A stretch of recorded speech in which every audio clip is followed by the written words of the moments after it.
What's up, YouTube? It's your boy Take Two Tough. In today's video, I'm talking about why you should buy a beater car and why it's one of the best decisions that you can financially make. Let's get into it.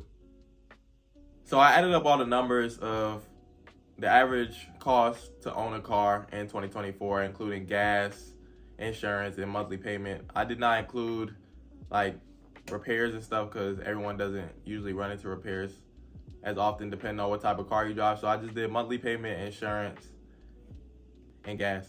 So the average 2024 numbers for a car owner came out to $884 compared to my average monthly, including the same stuff, gas, insurance, and monthly payment, came out to $470. That's a total savings of $400, a little bit over $400.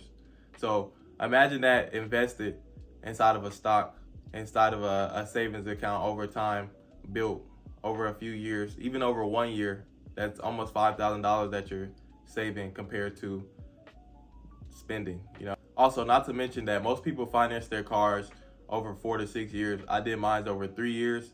So now I had the ability to pay off my car way quicker than everyone else, and then I'll be able to pocket that money. So my car should be paid off in about a year, and then I'll be able to pocket all that money. And instead of buying it in cash like I could have, I added it to my credit. So now my credit is being built, and I have an auto loan reporting on my credit. So it diversifies my credit mix, and it raises my score to look better to banks in the future when I want to get a higher price vehicle and I may not want to pay cash out of pocket. Now they're like, oh, he paid off a car and it looks good and his credit score is super high, so we're going to give him this $50,000 car loan, $100,000 car loan, and so forth. The goal is not to drive a beater forever, but the goal is to be smart financially. So if you're in a position to where you can't afford a car, or you haven't bought a house, you haven't really built up a large savings, you haven't really reached any big financial goals, you don't want to just go out and splurge on the car, especially if you're in your young 20s, fresh out of high school, kind of like my age group. You don't want to do that. I think the best time to really go buy a new car is once you have a good savings, possibly bought a house depending on what area you're in. I know some areas cost more than others, but that should be some of your goals before you want to go out and get a BMW M4 competition or something like that. That's the car that I want. Or those big Ram trucks, those cost a lot of money.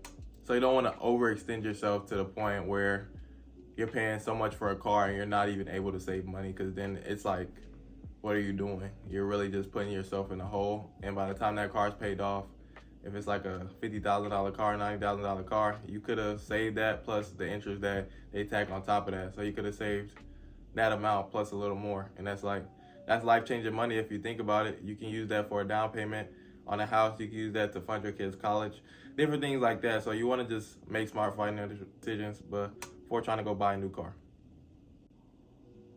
A common myth that I hear about buying a used car is that people say, oh, used cars aren't reliable, beater cars aren't reliable, but that's really not the case. So when you're buying a older car, you got to look at stuff like the mileage, the previous owners, the brand. A lot of people, they try to get Mercedes, BMW, old luxury cars that have been beaten to the ground by the previous owners, and it's like they weren't taking care of those cars probably. And even if they were, at some point those cars are just get to a point where they're not as good as they used to be. But cars like Toyota, Honda, Acura, even Nissan, those cars have good reliability. I personally always rock with Toyota when buying an older car, and just Toyota in general is a good brand. Lexus is a good brand if you want a little bit more luxury older car.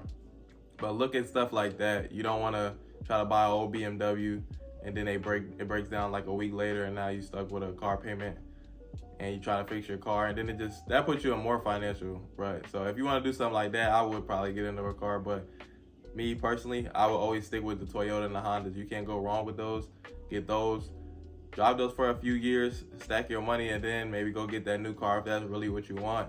But don't try to rush into the new car, because I know a lot of people who do that and they actually mess themselves up. They're unable to move out their parents' crib as fast because they got a big car payment while staying at their parents' house, because they're like, oh, I can afford it. Just because you can make the payment does not mean you can afford it. You gotta really look at your situation. If you're not moved out of your parents' house, you shouldn't be getting a $30,000 car.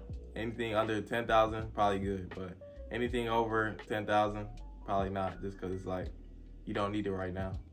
So that's the video. I just want to kind of spread my knowledge because I know this impacts a lot of young people, really. They always want to be like, hey, let me go get this new car out of high school just to look like the cool guy, or just to flex on the people that I went to school with, or whatever your thought process may be behind getting a new car. Maybe you just love cars, and it's not really nothing like that. But just because you love cars, you should love yourself more and love your financial readiness more. So by the time you do buy that car, you're in a situation where it's like you can get all the mods, you can do everything you want with the car, and you can still maintain your lifestyle. Because a lot of people, they get those cars and they want to do so much stuff with it, but the payment is so much, they can't even make the mods that they wanted to do. So now you just driving the base model, and it's like, that's cool too, but it's like, you might want to trick your car out and you can't even do that. And it's like, come on, man. So just be smart financially when buying a car. Don't do it for others, do it for yourself. If that's really what you deem as an accomplishment and you want to really get that car, make sure you do it smart. Make sure you got the credit, make sure you got the savings, make sure you got the income, and then go for it. So I'll catch y'all in the next video. Peace.